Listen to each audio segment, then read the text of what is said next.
Sebelum pandemi, Indonesia masih berkutat dengan kualitas pendidikan. Pandemi makin menyadarkan kita kesenjangan masih sangat besar dalam sektor pendidikan. 75 tahun Indonesia merdeka. Merdeka belajar belum benar-benar terjadi.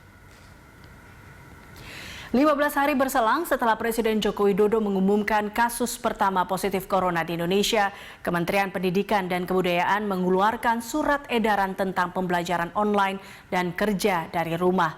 Namun baru 18 Mei, Kementerian menerbitkan surat edaran tentang penyelenggaraan belajar dari rumah.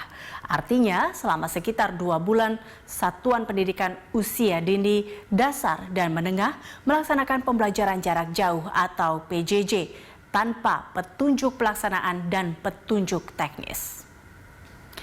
Nah, pembelajaran jarak jauh ini berlanjut hingga tahun ajaran baru 2020-2021. Kemendikbud mengeluarkan kebijakan 94% siswa yang berada di zona selain zona hijau tetap menjalankan sistem belajar dari rumah.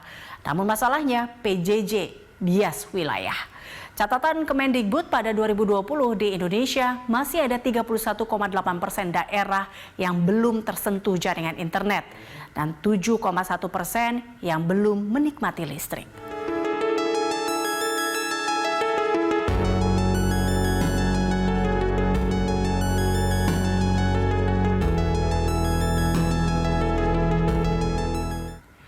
Daerah yang belum terkoneksi dengan internet, 16,6%-nya ada di daerah 3T, terdepan, terluar, dan tertinggal. Sedangkan dari 7,1% daerah belum teraliri listrik, 5,9% berada di daerah 3T. Ini membuat anak-anak di daerah terdepan, terluar, dan tertinggal berpotensi kehilangan hak belajarnya. Apalagi ada kendala lain, keterbatasan akses sarana penunjang pembelajaran seperti buku cetak, buku cerita, juga transmisi radio. Sementara itu, separuh lebih daerah 3T yang sudah memiliki jaringan internet kurang bisa menggunakan internet dengan baik. Mulai dari persoalan kekuatan sinyal yang lemah, ditambah kurangnya kemampuan sumber daya manusia dalam mengakses teknologi.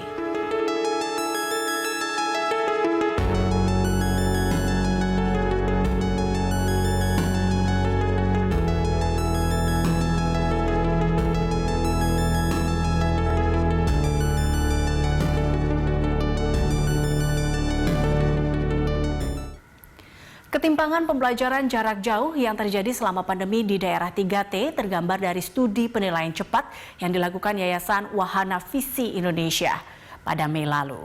Dari 943 responden, siswa di 251 desa 3T terdepan, terluar, tertinggal, ditemukan fakta hanya 68% siswa memiliki akses untuk belajar daring atau luring. Dari kelompok siswa yang memiliki akses belajar daring ini, 20%-nya mengikuti program belajar dengan aplikasi WhatsApp. 19% mengikuti kelompok belajar atau kunjungan guru ke rumah. Sementara itu ada 15% siswa yang sudah menggunakan aplikasi interaktif dalam pembelajaran seperti Zoom, Google Meet, atau Skype. Adapun 14% lainnya memanfaatkan program belajar dari Kementerian Pendidikan dan Kebudayaan melalui televisi atau radio.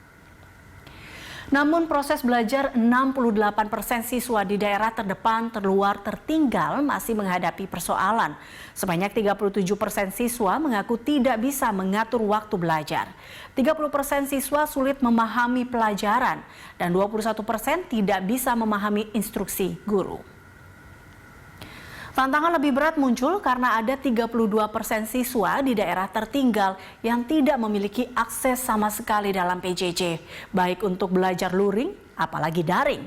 Ini yang menjadi masalah karena 1 dari 3 siswa ini harus belajar mandiri. Bahkan tidak belajar sama sekali alias libur jika tidak ada yang mendampingi atau membimbing. Provinsi Maluku, Papua, dan Papua Barat menjadi daerah utama yang memiliki kemungkinan kenaikan jumlah pelajar putus sekolah selama pandemi COVID-19. Sebelum pandemi, 3 daerah ini menempati posisi tertinggi dalam hal persentase pelajar putus sekolah dibandingkan provinsi-provinsi lain di Indonesia. Berikut datanya.